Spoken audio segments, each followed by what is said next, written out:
Brought to you by Agilus Diagnostics.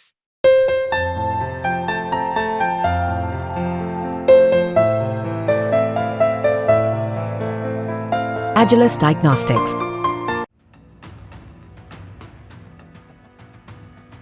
Taiwan ने अब चीन को जवाब देने के लिए भारत के नक्शे कदम पर चलना शुरू कर दिया है। जिस तरह से भारत ने अपनी सेना को मजबूत किया और हर मोर्चे पर चीन का सामना किया, उसी तरह ताइवान भी अब अपनी सैन्य ताकत को मजबूत कर रहा।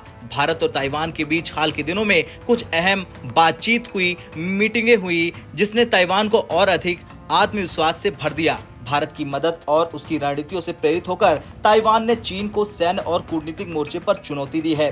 ताइवान की सेना ने हाल ही में चीन की उकसावे का माकूल जवाब दिया। 21 चीनी विमानों, 6 नौसैनिक जहाजों और एक आधिकारिक जहाज को ताइवान की सीमा के आसपास देखा गया। ताइवान के रक्षा मंत्रालय के अनुसार 17 चीनी विमानों ने ताइवान के वायु रक्षा पहचान क्षेत्र यानी ADIZ में प्रवेश किया और ताइवानी स्ट्रेट की मध्य रेखा को पार किया। चीन की इस हरकत के बाद ताइवान ने अपनी निगरानी और सुरक्षा को और मजबूत कर लिया। ताइवान की सेना ने इन चीनी जहाजों और विमानों पर कड़ी नजर रखते हुए उन्हें रोकने के लिए सभी आवश्यक कदम उठाए। ये साफ है कि ताइवान अब अपने दुश्मनों को उसी तरह से जवाब देने में सक्षम है जैसे भारत ने चीन के साथ LAC पर किया। ताइवान ने चीन के लगातार हो रहे आक्रमणों का सामना करने के लिए ग्रे जोन टैक्टिक्स का सहारा लिया। ग्रे जोन टैक्टिक्स का मतलब होता है ऐसी गतिविधियां जो सैन्य संघर्ष से कम होती हैं लेकिन दुश्मन को लगातार परेशान करती हैं। चीन ने ताइवान के खिलाफ इस रणनीति का इस्तेमाल किया जिसमें वो ताइवान के ADIZ में लगातार अपने विमानों को भेजता है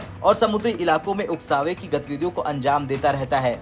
हालांकि चीन ने संयुक्त राष्ट्र के एक प्रस्ताव का हवाला देते हुए कहा था कि ताइवान एक चीन का हिस्सा है, लेकिन ताइवान ने इसका कड़ा विरोध किया और इसे चीन का गलत व्याख्यान बताया। ताइवान का ये स्टैंड दिखाता है कि अब वो चीन के खिलाफ केवल सैन्य रूप से ही नहीं बल्कि कूटनीतिक मोर्चे पर भी मजबूती से खड़ा है। भारत के साथ बढ़ते संबंधों के बाद ताइवान ने अपनी सुरक्षा नीति में कई सुधार किए हैं। ताइवान अब ड्रोन, मिसाइल सिस्टम और अन्य आधुनिक सैन्य उपकरणों को तैनात कर रहा ताकि वो चीन के किसी भी आक्रमण का सामना कर सके।